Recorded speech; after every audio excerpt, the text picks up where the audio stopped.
Hello बच्चों, जो न्यायपालिका वाला जो चैप्टर अपन पढ़ रहे थे उसी चैप्टर का आगे वाले जो पॉइंट है वो अपन आज पढ़ते हैं।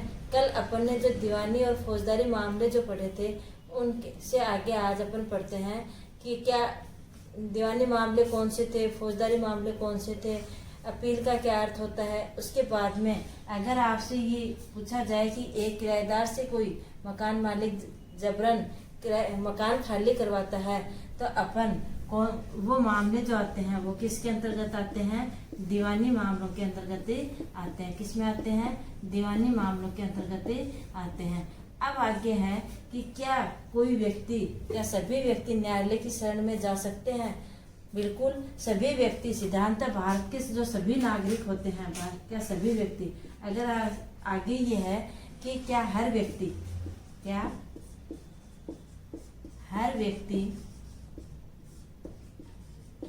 न्यायालय की शरण में जा सकता है? क्या हर व्यक्ति न्यायालय की शरण में जा सकता है? बिल्कुल, सिद्धांत हमारे संविधान के अंदर इस बात का उल्लेख किया गया है कि प्रत्येक नागरिक को समानता का अधिकार दिया गया है। इस अधिकार के तहत प्रत्येक नागरिक अपने अधिकारों का उल्लंघन होने पर या किसी प्रकार का उसका शोषण या उसके साथ कोई किसी प्रकार का ऐसी कोई विवादित घटना जो अपराध में आती हो तो वह क्या है, कहाँ जा सकता है? न्यायालय के अंदर शरण ले सकता है। तो क्या है कि क्या कोई हर व्यक्ति न्यायालय की शरण में जा सकता है? बिल्कुल हाँ, हर व्यक्ति न्यायालय की शरण में जा सकता है। दूसरी बात, हमारी जो न्यायपालिका है उस न्यायपालिका को क्या रखा गया है? स्वतंत्र रखा गया है।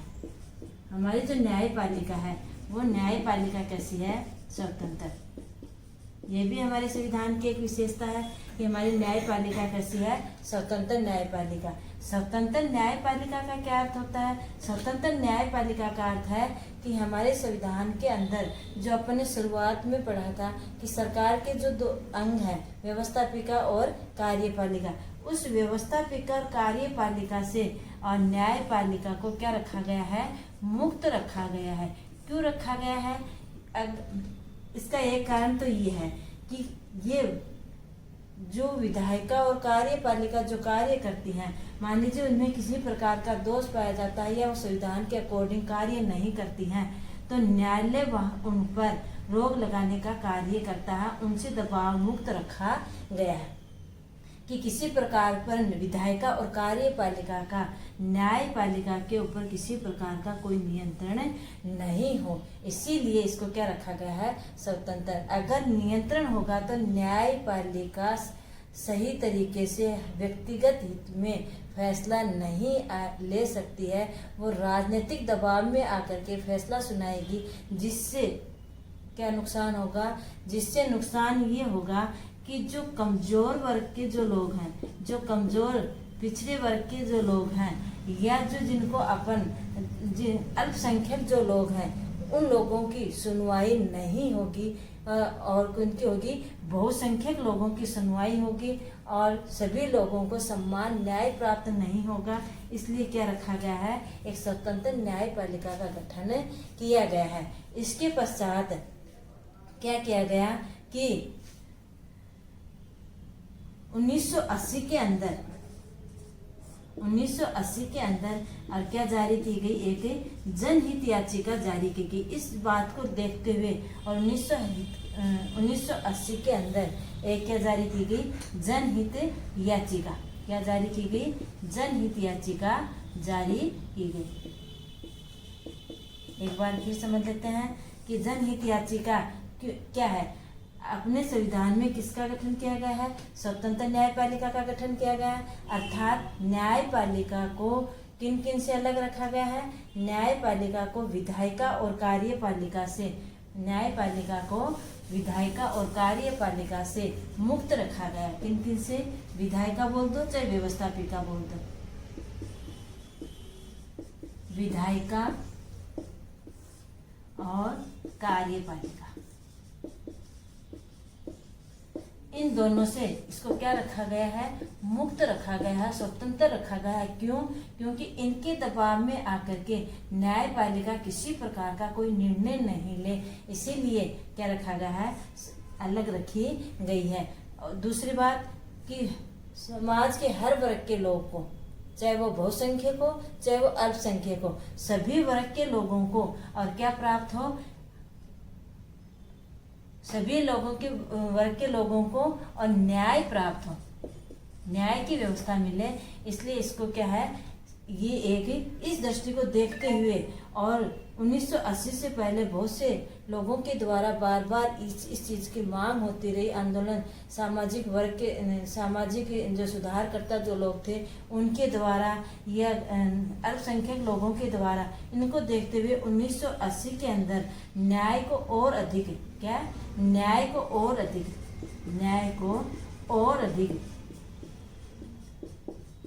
और अधिक सुलभ कराने के लिए, यानी अधिक से अधिक व्यक्तियों के लिए न्याय पहुंचे और अधिक सुलभ करवाने के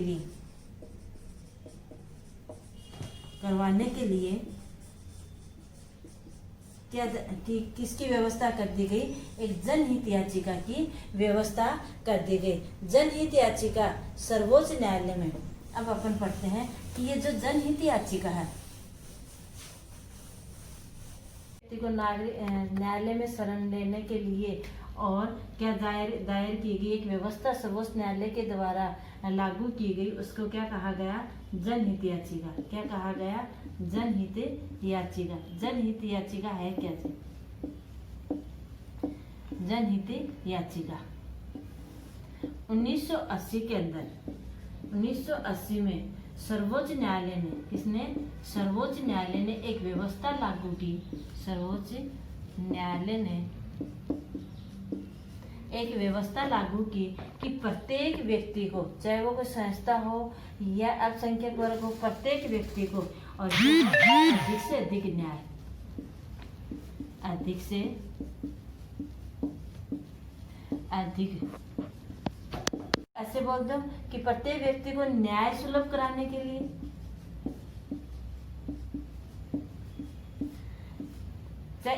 कि सर्वोच्च न्यायालय ने 1980 में क्या की, एक व्यवस्था लागू की कि अधिक से अधिक लोगों को क्या प्राप्त हो, न्याय प्राप्त हो और ज्यादा से ज्यादा क्या हो, लोगों को कि न्याय की व्यवस्था मिल सके, या फिर ऐसे बोल दो कि न्याय सुलभ मिल सके। यह जो जनहित याचिका है ये किसमें, या तो उच्च न्यायालय में दायर की जा सकती है, किसमें दायर की जा सकती है, उच्च न्यायालय के अंदर, या फिर सर्वोच्च न्यायालय में, उच्च न्यायालय या सर्वोच्च न्यायालय में ये दायर की जा सकती है। समय समय पर ये मांग उठाई जाने लगी, जो श्रमिक वर्ग हैं, ऐसे श्रमिक लोग जिनसे अमानवीय श्रम करवाया जाता था, या जो लोग न्याय तक नहीं पहुंच पाते थे लोगों को, या फिर किसी अन्य कारणवश डर के कारण न्यायालय तक नहीं जा पाते थे, उन लोगों को और न्याय दिलवाने के लिए 1980 के अंदर सर्वोच्च न्यायालय के द्वारा एक जनहित याचिका दायर की गई। उसे क्या कहा गया, एक न्याय की व्यवस्था की गई जिसे जनहित याचिका कहा गया। इस जनहित याचिका में सबसे ज्यादा लाभ जो प्राप्त हुआ वो किसको प्राप्त हुआ, श्रमिकों को, और जो न्याय के लिए न्यायालय तक नहीं जा सकते थे उन वर्ग के लोगों को इससे सबसे अधिक फायदा हुआ, और ये सबसे अधिक एक लोकप्रिय व्यवस्था न्यायालय की बन गई थी, कि सबसे ज्यादा लोकप्रिय व्यवस्था ये बन गई। जो स्कूलों के अंदर मिड डे मील की व्यवस्था की गई है, किसमें, जो विद्यालयों के अंदर जो मिड डे मील की व्यवस्था की गई, दोपहर के मिड डे मील, जो बच्चों को दोपहर के भोजन की व्यवस्था की गई थी, उस भोजन की व्यवस्था किसके तहत की गई थी, इस जनहित याचिका के तहत ही की गई थी। अब आपको समझ में आया होगा कि जनहित याचिका होती क्या है। न्यायालय के द्वारा अधिक से अधिक न्याय देने के लिए, न्याय सुलभ कराने के लिए सर्वोच्च न्यायालय के द्वारा 1980 के अंदर एक व्यवस्था की गई थी लोगों के लिए। जन यानी लोक हित यानी लोगों के हित में, फायदे के लिए, और याचिका यानी एक गुहार जो लगाई जाती है लोगों के द्वारा, तो उसको क्या कहा गया, जनहित याचिका। इस जनहित याचिका जो है वो कहाँ की जा सकती है, उच्च न्यायालय में या फिर सर्वोच्च न्यायालय के अंदर लगाई जा सकती है। अधिक से अधिक लोगों को क्या प्राप्त हो, न्याय प्राप्त हो, और ये याचिका एक लोकप्रिय याचिका बन गई। इसका अधिक महत्व बढ़ गया उसके पश्चात 1980 के बाद में। और श्रमिक जो वर्ग थे उनको सबसे ज्यादा, जो लोग न्यायालय तक नहीं जा पाते थे, इतनी महंगी वकीलों की फीस, जो इससे के लिए और क्या है, सबसे ज़्यादा फायदा इनको हुआ। ये जो है स्कूलों के अंदर जो मिड डे मील की व्यवस्था की गई थी, ये आपको अब ध्यान में रखना है कि जो स्कूलों के अंदर, विद्यालयों के अंदर जो दोपहर के भोजन की व्यवस्था की गई थी मिड डे मील की, ये किसके तहत की गई थी, जनहित याचिका के तहत की गई थी। अब अगर अपन पढ़ें, बात करें आगे की, कि एक फैसला दिया गया था,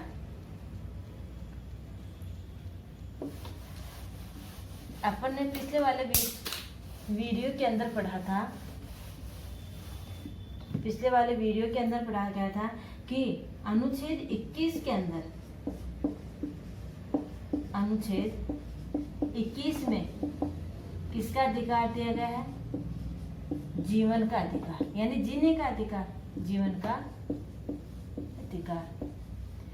केवल जीवन का अधिकार ये नहीं, जीने का अधिकार, जीवन के अधिकार के साथ साथ अपन को क्या प्राप्त हो, रोजगार, ताकि अपन अपना भरण पोषण कर सके, यानी अपन को ऐसा कोई कार्य मिल सके जिसके द्वारा क्या किया जा सके, भरण पोषण किया जा सके, ये भी इसमें दिया गया।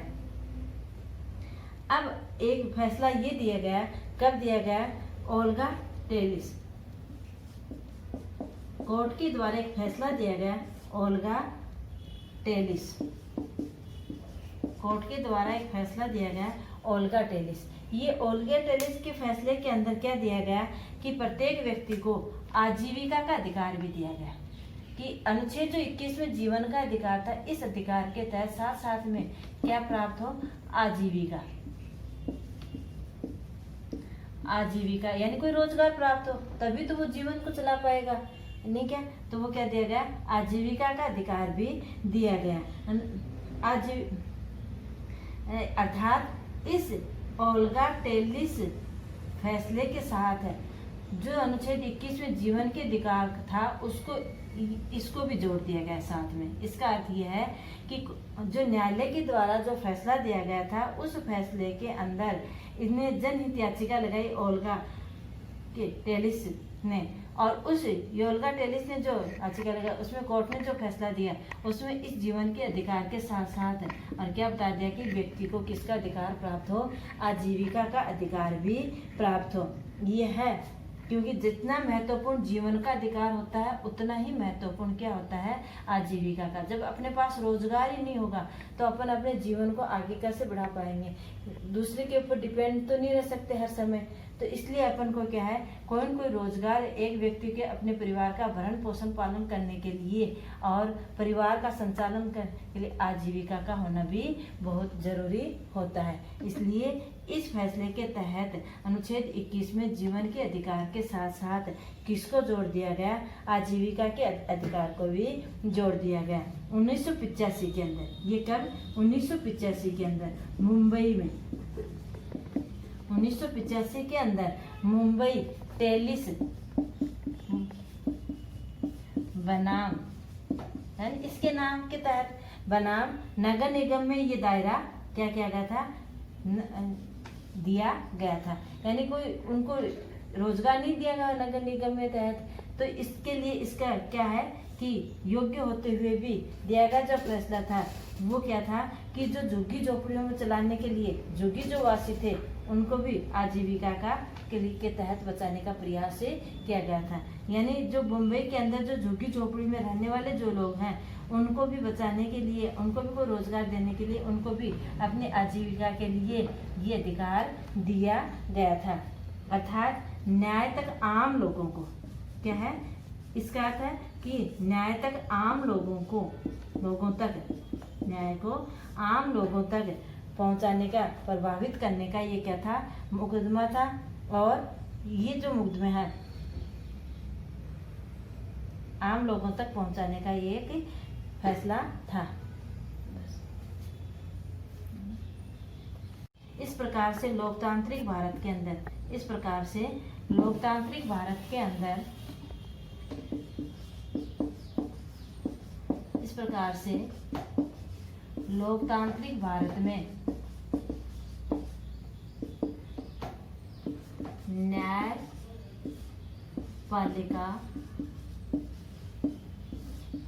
की महत्वपूर्ण भूमिका है।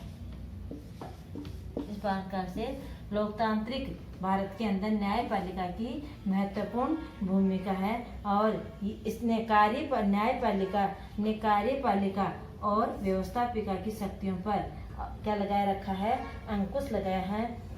और ये हमारे लोकतंत्र का एक बुनियादी पहलू है। तो ये इतना अपना एक न्यायपालिका का चैप्टर खत्म हो गया है कि न्यायपालिका, शुरुआत में अपन पढ़ा था कि न्यायपालिका की क्या भूमिका है, किस तरह से कार्य करती है, न्यायपालिका की क्या संरचना है और इसमें इसके कितने स्तर हैं। और न्याय जो अपन ने अपील का अर्थ पढ़ा, फौजदारी दीवानी मामले पढ़े, कौन कौन से इसके अंतर्गत आते हैं, स्वतंत्र न्यायपालिका पढ़ी, क्या हर व्यक्ति सरकार न्यायपालिका तक जा सकता है और ये पढ़ा। फिर अपन ने अनुच्छेद 21 में जो जीवन का अधिकार था, इस अधिकार के तहत और आजीविका के अधिकार को जोड़ा गया, इसके बारे में पढ़ा। और लोकतांत्रिक भारत के अंदर इस प्रकार से क्या है, न्यायपालिका का महत्वपूर्ण स्थान है, जो हमारी कार्यपालिका व्यवस्थापिका की शक्तियों पर क्या लगाए रखती है, अंकुश लगाए रखती है। और ये अपना एक चैप्टर न्यायपालिका का खत्म होता है। इसके पश्चात जो भी आपको अगर कोई डाउट हो, कहीं समझ में नहीं आया हो, तो कमेंट बॉक्स के अंदर लिख करके आप अपना डाउट मेरे से पूछ सकते हो। धन्यवाद।